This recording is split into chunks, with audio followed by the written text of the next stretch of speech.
Hello and welcome back to the Growth Circle podcast. I'm your host, Lincoln Amstutz, and today I've got a great guest on, Dean Valentini.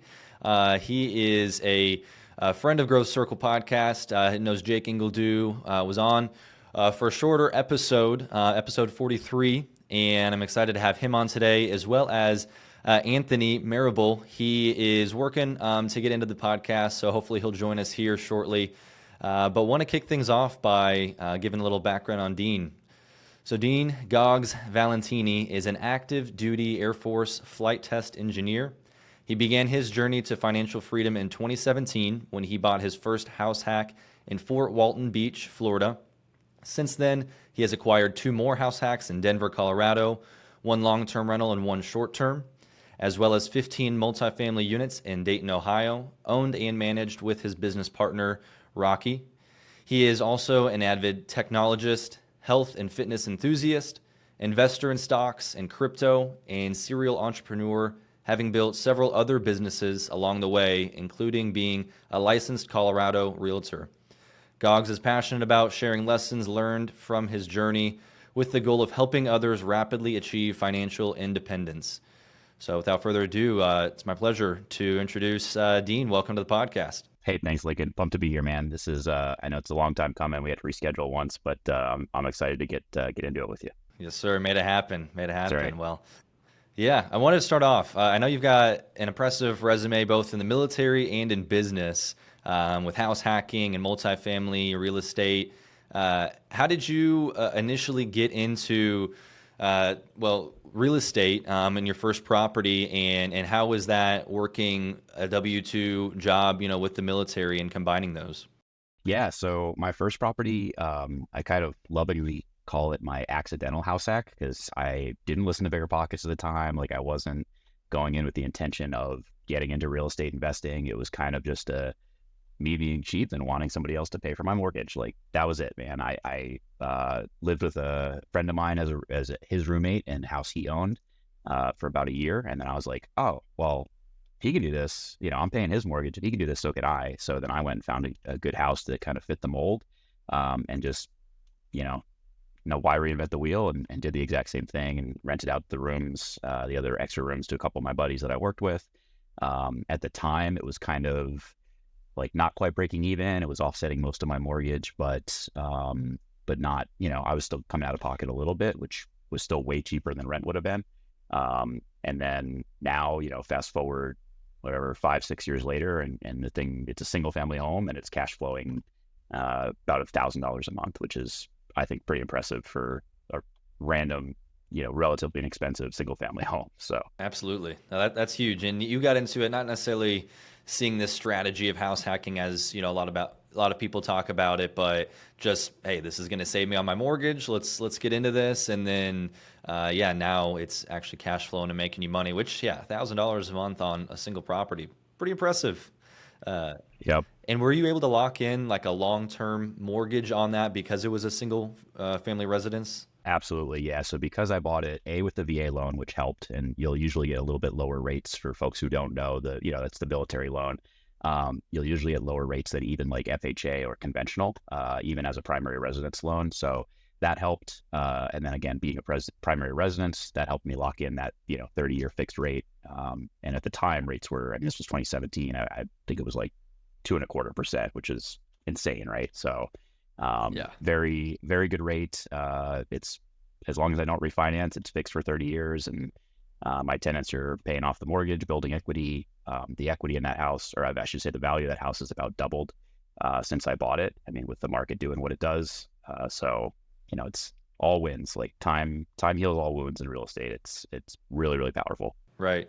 So how long was it between that first house hack, that first property you got, and then your next investment deal? Because I know you've done a few since. How long was that timeline, and what got you interested in jumping into the next one? Yeah. So it was actually a while. So I kind of, depends on how you spin it. Like I don't necessarily count 2017 as me starting investing necessarily, because like I said, it was kind of just accidental. I didn't go in with intention. I didn't have a strategy. I just, kind of lucked into it or fell into it a little bit. So between then and my actual, like I would say first investment property purchase was probably about 3 or 4 years. So 2021, I think was my first investment property purchase. And that was up in Dayton, Ohio with Anthony, with Rocky. And that's when we started building up the portfolio up there. And that was a fourplex.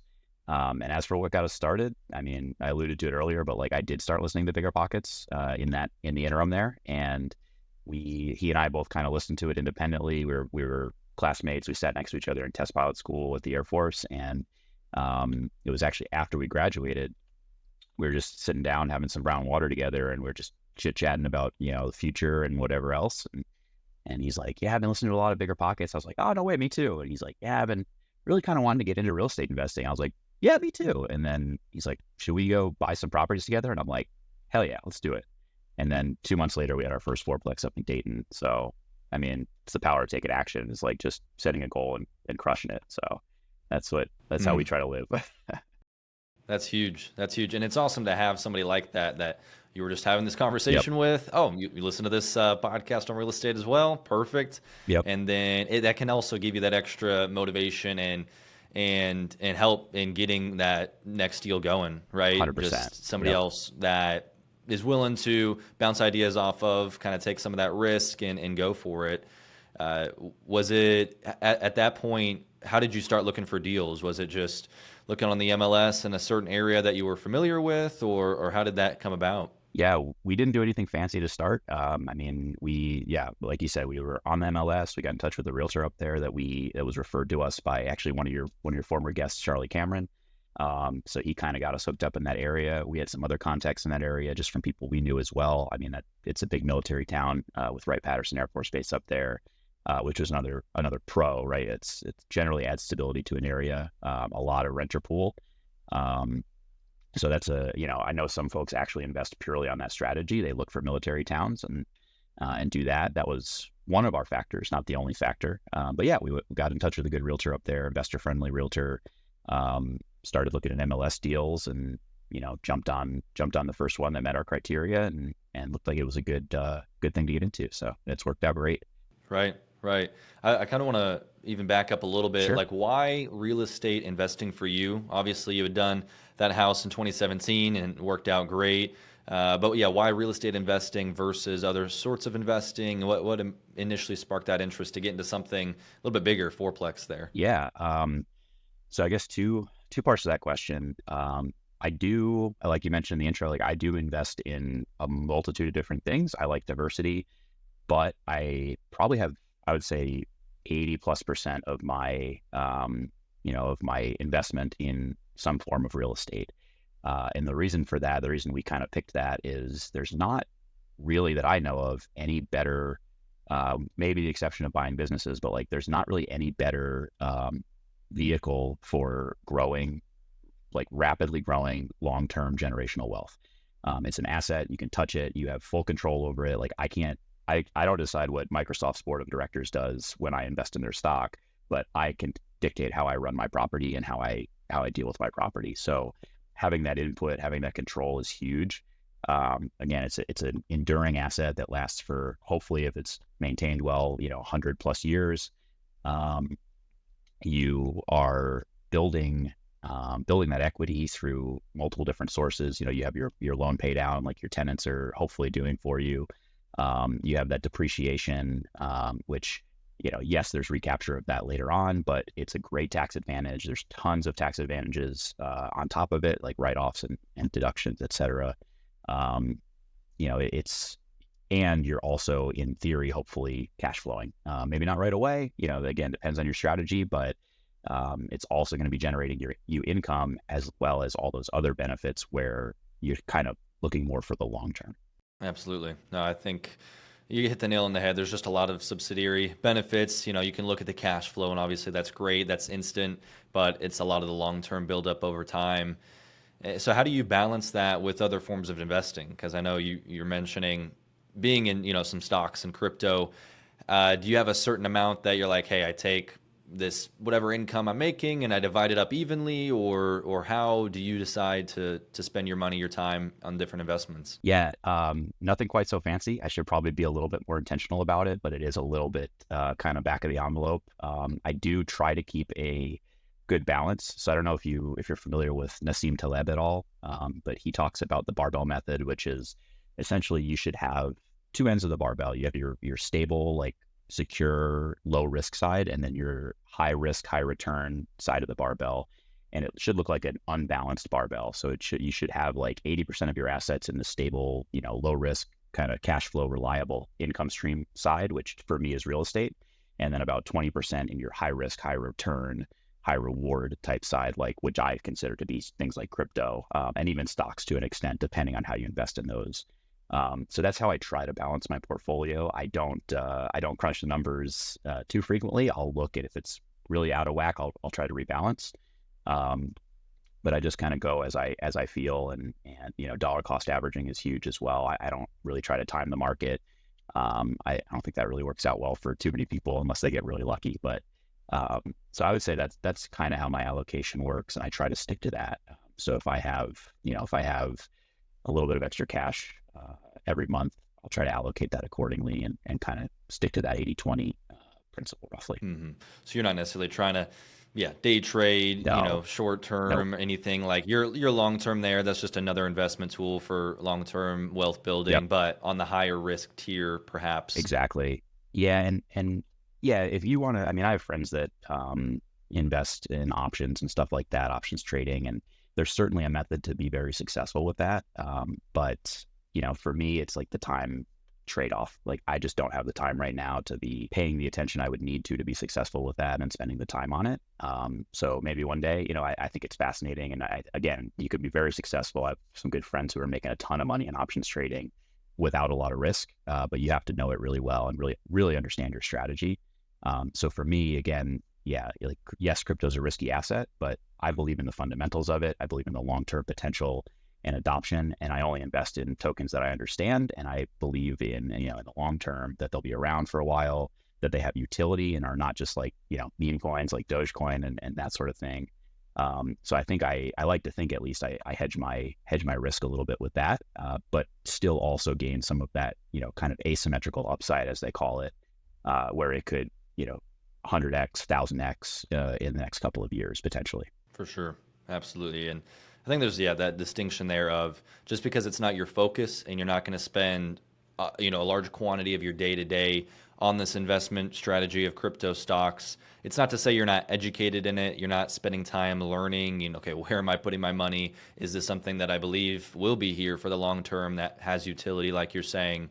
It's not that you have to be on it all of the time, but once you do that initial research and, you check up on it, you can kind of let it do its thing. So how do you split up your time then, nowadays with military, with real estate, businesses? How does that time and focus get split up for you? Yeah, that's a tough balance. So I've had, it's kind of like spinning all the plates is really what it's like right now. So I've become a big believer in time blocking, and I swear by it. So if you were to pull up my calendar right now, I mean, almost every single waking minute is allocated to something on my calendar. And a lot of people really kind of give me a hard time about it. They're like, "Oh, that's so structured. Like, that must suck. It must be." I'm like, "No, it's great because I know exactly what I'm doing at every minute, and I don't have to worry about it." So, like Jocko Willink, for example, says discipline equals freedom, and I'm a big believer in that because if it's I have control of my time. I don't let things like some random email that's an emergency for somebody else then intrude on my schedule because like that's not if somebody's house is burning down, yes, we'll get to that, but just what most people consider an emergency or urgent, it's like, well, I have an hour blocked off to answer emails later in the day, so unless again a pipe burst or a house is going to burn down before then, that's when I'll get to it. So it's just maintaining more control of your time and just being very intentional, because even still I find myself as we all do, like doom scrolling and like just, oh my god, how long have I been doing this? So it really helps with that and just regaining control of your time and being intentional. And it's amazing how much more effective you are with your time when you do that, when you have that approach, as opposed to just kind of, doing the whack-a-mole strategy of, well, whatever pops up is now my priority. Um, so it's with a ton of limitations on your time, it's even more important to be that much more intentional, and prioritize accordingly. And that's, I think, how you really are effective in what you're trying to accomplish. Absolutely. I think it's huge. Absolutely is of breaking it down as much as you can so that, like you said, there's so many distractions and things that can come Exactly. in that Yep. can take you off course. You're dialed in on something and then your attention gets swayed elsewhere. Could you break it down even a little bit more on the time blocking? I'm curious. Is this something that you jumped in 100% of like, okay, my 8-hour workday or my, you know, 16 hours I'm awake today, every hour is blocked off from now on, or was it a work in progress to get there? And yeah, and how detailed do you get? Yeah, it did evolve a little bit. So when I started, I would put on, an hour here, an hour there for the really important things. So I started basically with my top priorities, and I said, okay, I need to allocate time to these things because they're the things that are going to get me results. They are the no shit needle movers, and they're what's going to get me ahead. And then it evolved from there. I was like, well, okay, let's do more of this, and kind of built onto it. Whereas now I have, like I said, pretty much every waking hour blocked off. And then in terms of granularity, like you asked, there's a lot of different schools of thought on this. I like to think I generally subscribe to like categories. So pretty specific categories, not like a detailed item by item, I'm going to write this paragraph, then I'm going to write this paragraph, but task level. So, I'll say, hey, I need to be doing my like social media recording at this time. I need to be doing, client outreach or CRM for this hour. And then, maybe and I'll even break it down. Like I have realtor CRM from, 10 to 11, and then from 11 to 12, I'll have 18 Alpha investing CRM. So that's kind of the level I like to break it down at. And then within that, I'll have, we actually use Asana, which is kind of a project management software. And then if I need more clarity, I'm like, okay, what does exactly that mean that I'm supposed to be doing in this time? We'll have actually discrete tasks that are in there. And I go look and say, okay, what do I need to do for today within that category? But it's recurring categories that especially things that I know I need to be doing every single day and giving attention to every day. That's huge. I think that can go so far because, even for myself, I'll have, the big ticket items, the priorities that I know I need to get done. But it's crazy how oftentimes you're putting out fires, you're doing the day-to-day tasks, working in the business and not on the business. And, you want to make times for those things that are going to push the needle forward actually. But oftentimes those are the things that can get, delayed to the very end if you have that extra time. So I think that that's a key strategy that a lot of people could utilize for getting it done and, just making time. And I think a lot of those fires that we, feel the need to put out in the day to day, it could really get pushed, and it's not going to really change things that much, but we feel the need to just, check off the boxes and move on to the next. Yep. So I'm curious how much you've seen that affect your productivity and your, this scheduling that you've implemented. Yeah, I think it's been life-changing. I mean, seriously, between Asana and time blocking, I mean, it's night and day, really, in productivity and even just feeling better. Like you kind of just realize, like you just said, oh my God, I've been doing so much crap that doesn't matter. And it's been wasting so much of my time. Like, no wonder I don't feel productive. When you can actually, and especially being able to go back and look and say, okay, what did I accomplish this day? So it's a nice tracking mechanism as well.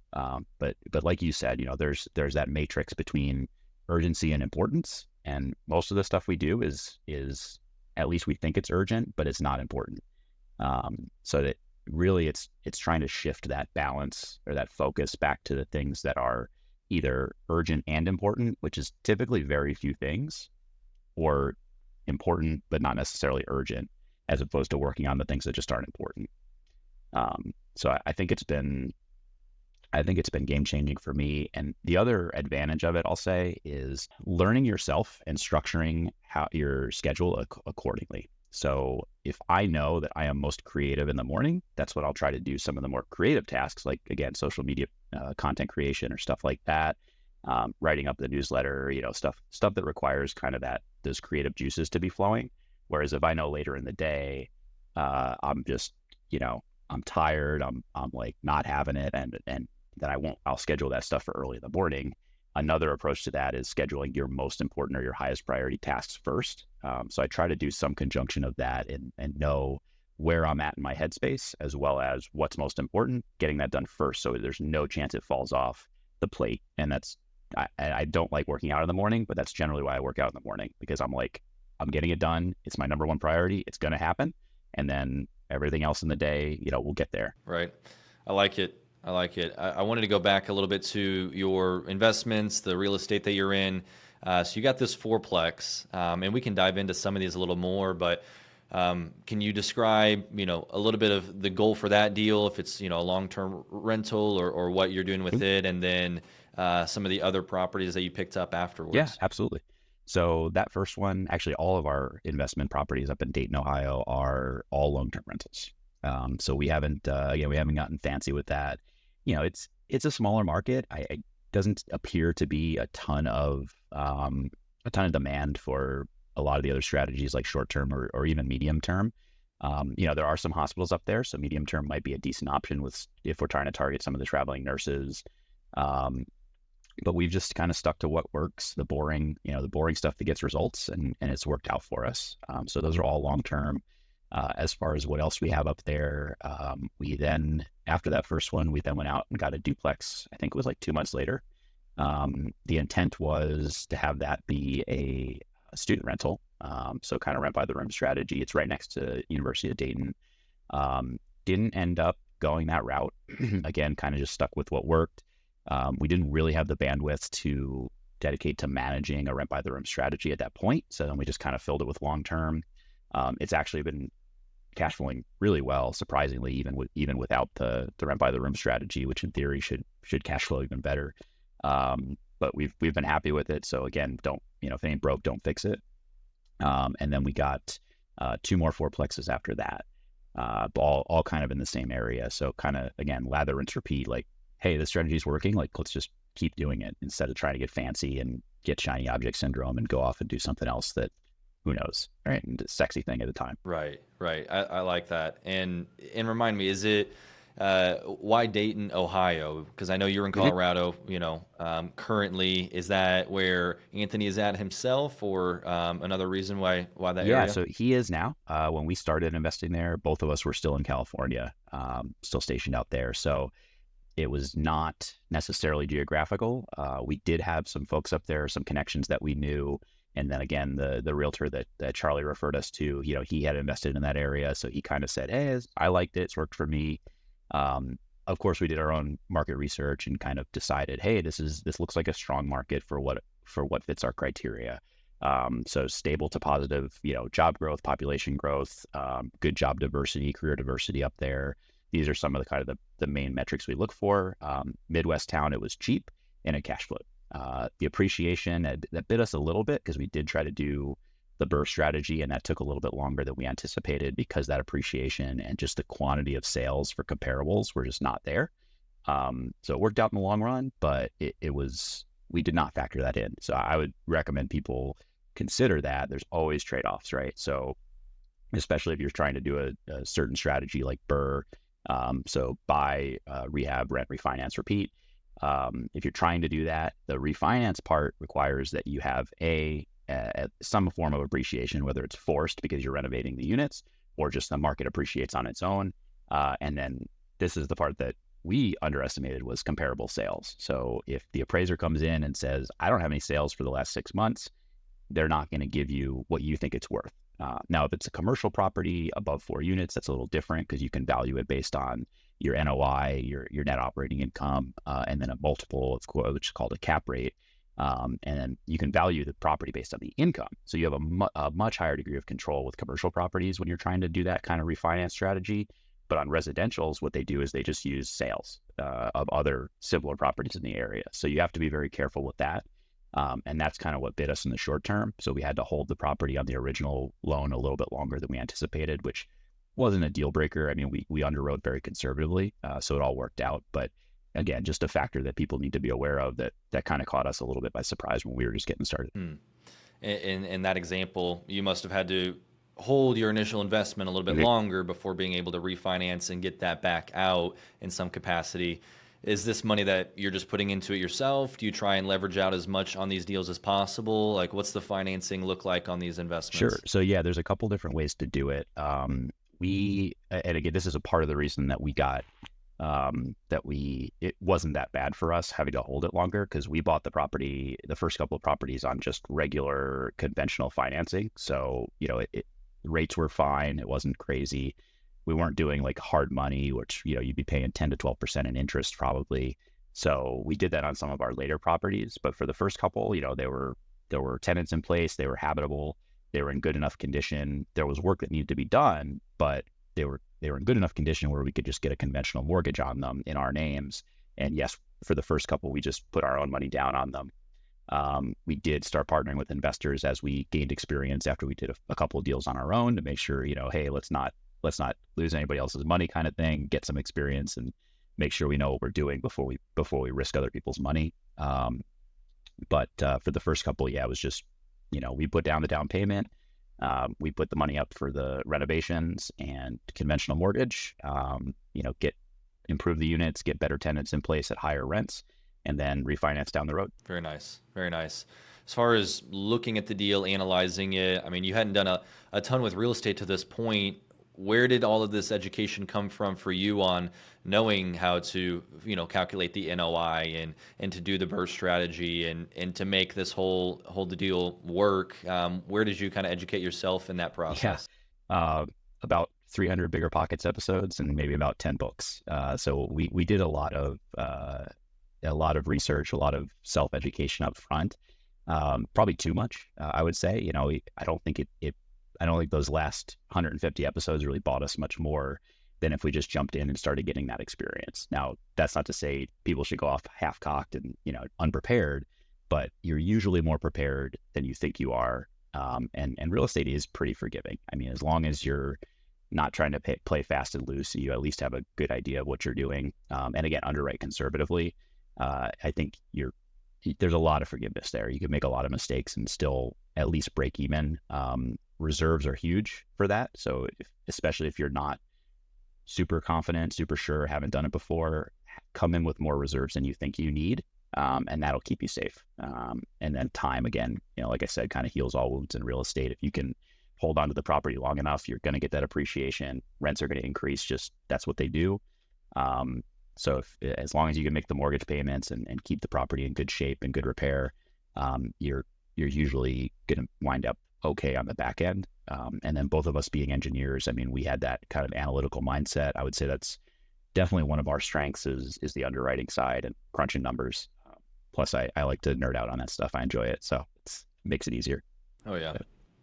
Exactly.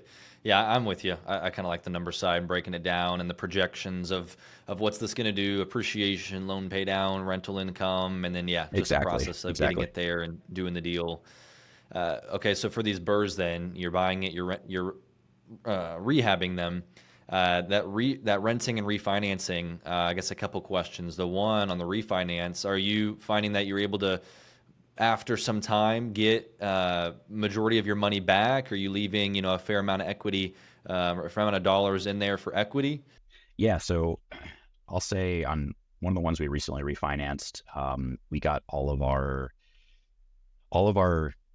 original hard money loan, obviously, which thank God, but all of our original hard money loan back out, repaid that lender off, and then we also got all of the construction costs that we put in, the rehab costs that we put in.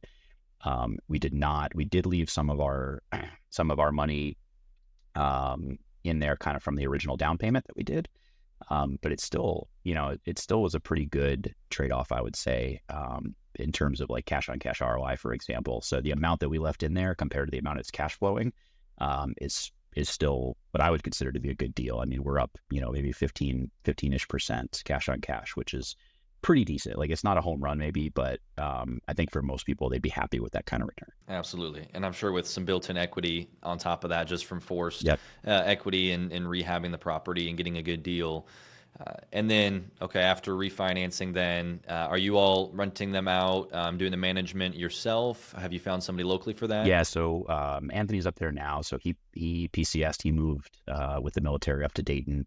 So he's kind of our boots on the ground up there right now, and he's doing doing the majority of the management for the properties, much to his chagrin. Keeps him busy. So that's how we're handling that. That's how, even before he was up there physically, we were still doing the property management ourselves. So, we're big on systems. If you can get good systems in place, and obviously you need somebody physically, especially for maintenance and stuff like that. But a lot of the time and effort into these type of things comes down to just having good systems and having good processes that you can repeatably and reliably, depend on to take the uncertainty out of it, I guess. Hmm. Yeah, I want to go into that a little bit on, I know you, like you're saying, engineering background and, enjoying technology. How have you helped utilize those skill sets and to integrate into what you're doing and the systems and utilizing that technology? What are some ways you've gone about that? Yeah, I would say we mostly just comes naturally to us. We like to look for, and frankly, I'm lazy. Like, I like to look for automation and, processes that I can just put into place and forget about and have them handle themselves. So that's my goal in life, is to not do any work ever. No, just kidding. But like, seriously, if you automate as much as possible, we just gravitate towards that stuff and we look for that stuff. So we look for a lot of the, we highly encourage our tenants to do the auto pay, the online payments, even just simple stuff like that takes, you'd be amazed at how much basic stuff like that takes off your plate. You don't have to go to the mailbox to get a check. You don't have to scan the check or take it to the bank and cash it. You don't have to go collect anything in person. Even that can save you, hours per week, literally, or per month, I should say. But and then automated maintenance requests. So having a workflows are huge. If you find yourself doing something more than 2 or 3 times, create a process for it and build a workflow around it and automate as much of that as possible. So what that looks like, for example, again, going back to the maintenance example, if we have this online portal for all of our tenants. We use Avail. We started with Tenant Cloud. We ended up switching over to Avail. They're very similar, both in terms of capability and pricing. But we ended up switching to Avail about a year ago. And both of those products have a workflow, a feature where you can essentially have an online portal for your tenants. If they have their sinks clogged, for example, they'll go online to log into their account. There's smartphone apps too. They can do it from their phone. And they'll create a trouble ticket. And you can have that trouble ticket basically depending on a number of things, but say category, right? So, okay, it's a sink, it's plumbing related. We're going to direct that and the website's going to automatically direct that, notify our, preferred maintenance professional for that category. So in this case, we get sent to our plumber. Our plumber gets a notification. The tenant can put in, hey, here's what times I'm available for them to come by, et cetera, et cetera. And then they can coordinate directly. The plumber gets, if they upload photos, they can upload videos. He gets all the details of the job. He gets dispatched, and then, I may see a notification, but I don't necessarily have to actually do anything or spend any time on it. So that's the ideal. Like that's what we're shooting for. That's huge. And I think something you said there is big, and it may be a task like that, like coordinating. Okay, if you didn't have the technology, the tenant comes to you, hey, I have this issue. Okay, sounds good. Let me talk to the plumber, communicate back with the tenant, right? And all of that maybe takes 10, 15 minutes, maybe nothing crazy, but it's when you add that on top of each other, one example on top of the other again and again and again, month after month. Yeah, that's hours and hours a month, and that goes on and on. So it's those small improvements you can make to your systems, your processes that are going to go a long way and allow you to grow even more, focus, like we're saying, on the business building aspects rather than just the day-to-day, just by utilizing technology and systems. Yeah, and that's why I say we're so big on that, because people, I think, underestimate the impact. Like you were just saying, something I implemented at work, which was essentially just an easier, quicker signature on some of the paperwork we do. And I was asking people after the fact, like, hey, how much time did this save you? And they're like, oh, not much, like maybe a 2 or 3 minutes per signature. I was like, okay, but we have 6 signatures per page, and then we do literally hundreds of these per month. So when you multiply that up, I mean, you're saving, dozens or hundreds of man hours per month or per year on something as simple as reducing the time it takes to do something by a couple of minutes. And that's best case scenario too. When you said, oh, it takes you 15 minutes to talk to the tenant, call the plumber. Well, the plumber's not available. He has to call you back. Now we're in work. So now we have to play phone tag. And this, 15 minutes can turn into an hour or two of time invested just to get a sink fixed, which is not how I want to be spending my time, nor is it the best use of our time. People need to focus on what can really bring them the most return on their times. And usually that's like those high value tasks, like finding properties, analyzing properties, something that if you can offload it to a VA, it's probably not the best and highest use of your time. So I like to kind of use that as a gauge a little bit. And that's not to bash VAs. Like, we love VAs and they're super useful, but you need to focus on the stuff that only you can do, or that you can do exponentially better than other people. And that's what's going to really like propel you and set you apart, as opposed to, doing something that you could offload for $5-10 an hour type task. Couldn't agree more. Yeah, you've got to break down and really just take an honest look at, how am I spending my time today, or week by week. Where's my time going? Okay, yeah, is this something I could source outward to somebody else that they could take care of, or could technology take care of this? And I think even for myself, and I know for a lot of people, if we honestly did that, we could probably find that maybe even half of what we do day to day, somebody else could be doing, or technology could be doing, so that our time is best spent on those things that we have expertise in, like you're saying, analyzing deals and networking and whatever it is that's going to push the business forward. Are there any other tools or systems that you use regularly for your rental properties, for analyzing deals? Anything there that you'd recommend? I think I hit the big ones. So yeah, I would say like our top return type products that we use are definitely Asana.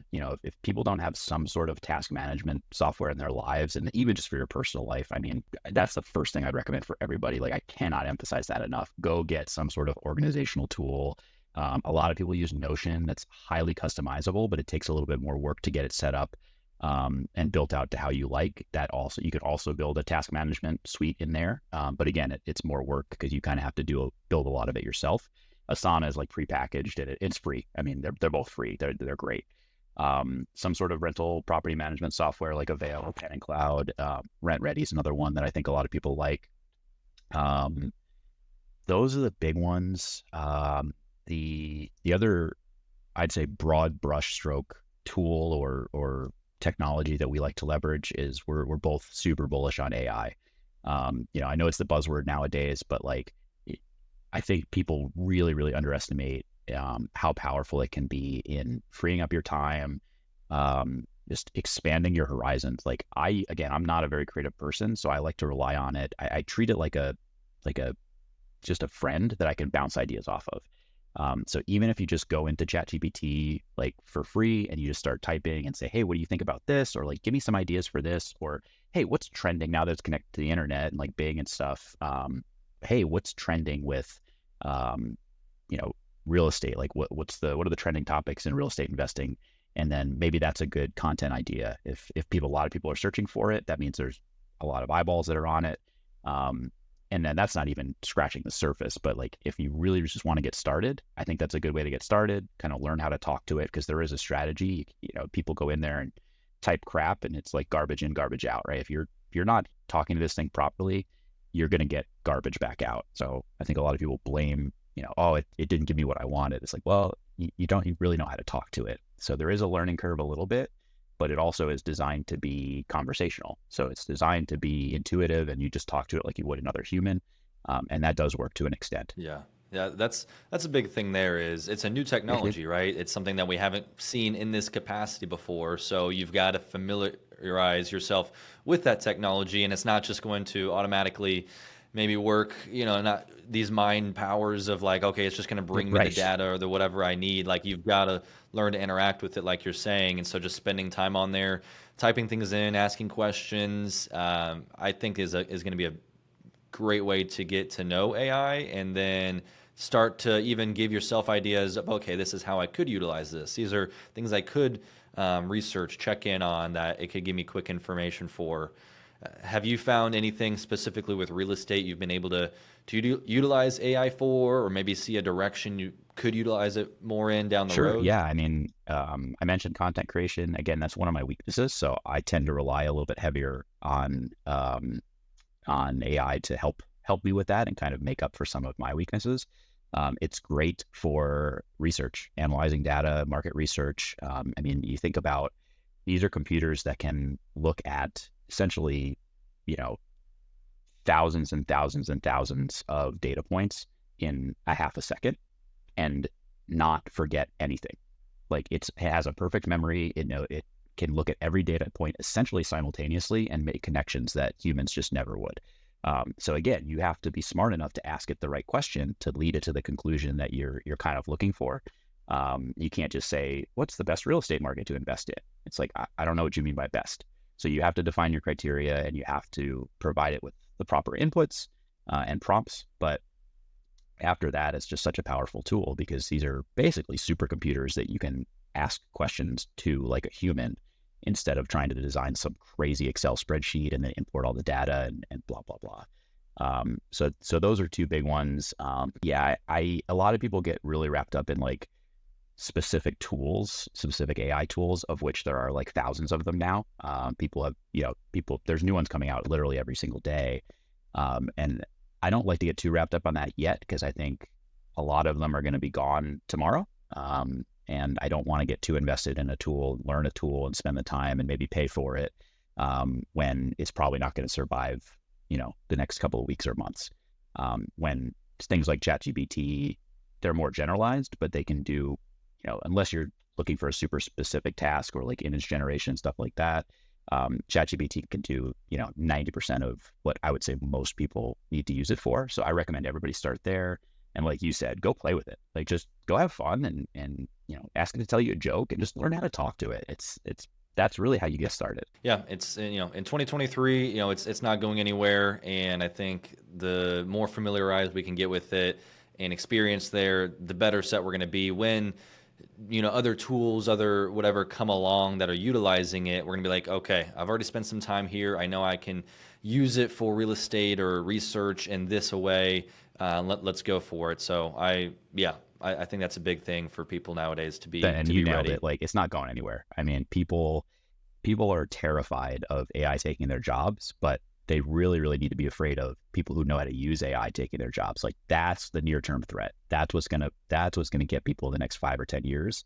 And if you're not out there learning how to use it, learning how to play with it, learning how to increase your productivity by using it, you're going to get replaced by somebody who is and who does know how to do that. And if I'm an employer and I have a choice to hire somebody who knows how to use AI and is 10 times as productive, maybe 100 times as productive as somebody who just stuck their head in the sand and said, I'm not going to mess with it. It's a fad. I don't care. I mean, who do you think I'm going to hire for the same amount of money or even a little bit more for this guy? I'll pay him twice as much and I get 10 times the output. That's a no-brainer every day. Right. That's big.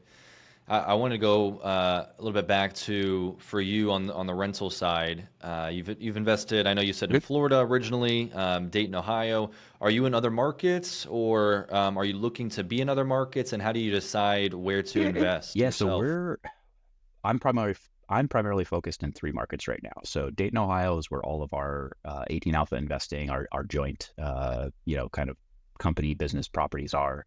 I own 2 properties in Denver where I live currently, both househacks, and then the one in Florida that you mentioned that was my first purchase. I like all those markets, and I like all those markets for different reasons. So Fort Walton Beach is as close as I really want to get to a tourist town. It's, you have that kind of beach vibe. You do have a military base there as well, obviously, actually 2 in a close vicinity. So that you have the stability and you have kind of the tourist attraction, but it's not like, Orlando or Tampa, like South Florida, super seasonal.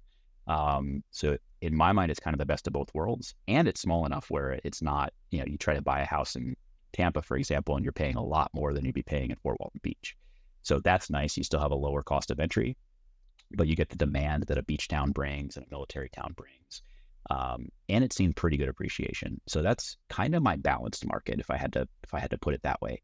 Denver, obviously one of the most expensive markets in the country, but the appreciation is phenomenal. I mean, my first home out here, this was like kind of on the tail end of COVID. So I'll caveat that a little bit. Like it was just the way the timing worked out.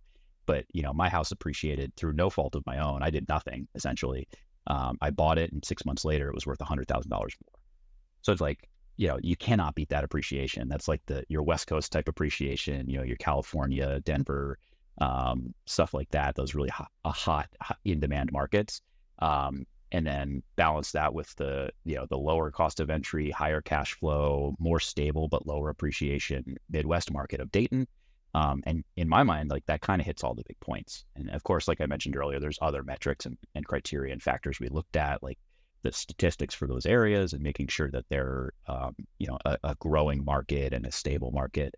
But there's a lot to look at, and I think we hedged well. I guess I'll put it that way, with the kind of diversity there. Right, right. Do you have a preference now that you've done a little bit of both multifamily and single family type of properties? Do you have a preference on which you like to invest in more, which you think you'll focus on moving forward? Again, it's different benefits. I will say I prefer multifamily just for the kind of scalability and the ease, and reduction of overhead, right? So like one roof for 4 units under one roof is typically a lot more manageable and easier to deal with and less expensive to deal with per unit than as acquiring a whole buttload of single family homes. So it's a trade-off, but single family homes are typically easier to get into, especially if you're trying to house hack, and you can live in part of it. So there's advantages and disadvantages of each. We would really like to look more towards scaling up and getting into bigger multifamily in the long run. So we've kind of focused more of our efforts on that recently for all the reasons I mentioned. But that doesn't mean I'm going to stop house hacking, and maybe even house hack some small multifamily as well. If I can find a good duplex or quadplex that I could live in one unit, rent the rest of them out, pay the mortgage with the other tenants, kind of lather, rinse, repeat. So. Right. I like it. Yeah. Different benefits on both sides, but finding that one that you really want to double down on and look towards is huge, because you're just going to become more and more of an expert in that specific type of property, like you're mentioning. I know we talked a little bit about, the raising money and getting into the previous deals you've done. Is that something you think you'll do more and more on, just finding the right partner, if that's Anthony or others, and then just using the cash flow from, you as a realtor, from military, to put down on these properties to get into them, and then try to do the burst strategy as much as possible? Or is that kind of the way you're looking to go about it still? We're always looking for folks to partner with. We love to, I would say, kind of export our success and help other folks get there, especially if they're newer investors. That's a big part of why we do what we do, and what we're looking to do more of in the future is help other people. Like I guess we'll say, like, not to knock the more traditional approach to this of just like taking people's money and giving them a return. That's great. That's a service that people need and want, and it helps people out. It's awesome. But we believe in a little bit more of the education aspect of it as well. So like that's part of our business model is, yes, we want to partner with you, and like, yes, we want to give you a return on your investment, and help you grow and grow together. But we also would love to show you how we do what we do. So you're not, if you want, you can go out and do that on your own. If you don't, then like, we're here and we'd love to keep investing with you. But the education piece is like, mentorship, education. It's critical. And I think more people really just need to invest in that, both in themselves and in others. So. I like that.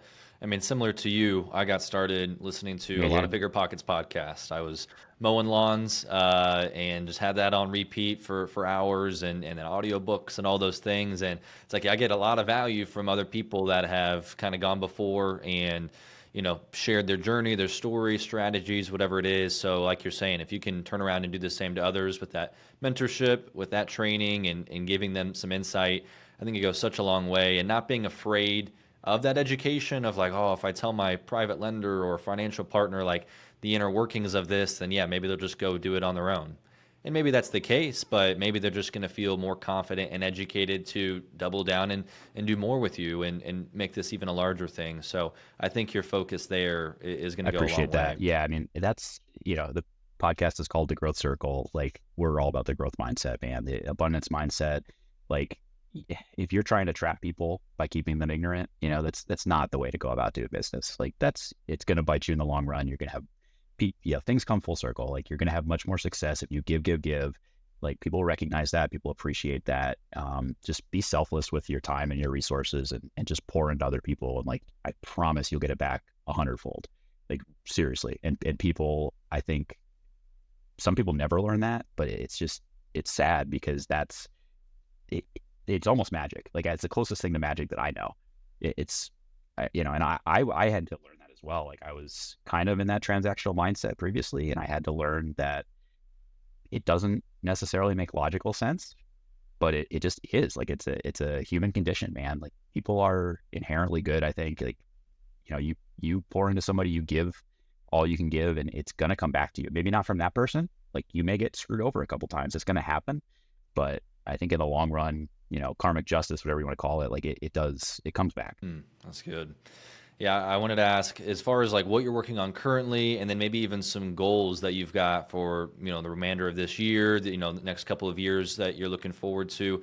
What are you working on and towards right so now? now is a pretty pivotal time in my life, actually. I am starting my transition out of the military. So for the next 5 months or so, I'm going to be interning. It's a skill bridge program is what it's called. It's like an internship program that the military does for its folks who are leaving the service.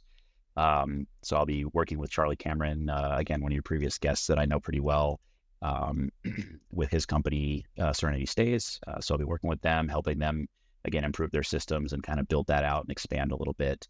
And then looking to, like I mentioned earlier, focus a little bit more on the large multifamily side of things for real estate. And then we've been pivoting over the past couple of months into more of that business acquisition or acquisition entrepreneurship type endeavors. So we've been analyzing and looking for businesses to buy. So that I would say that's our main focus right now. And part of that is it's a more immediate cash flow replacement than real estate. So most people's metrics are something like $200 a door cash flow, depending on what part of the country you're in, something like that.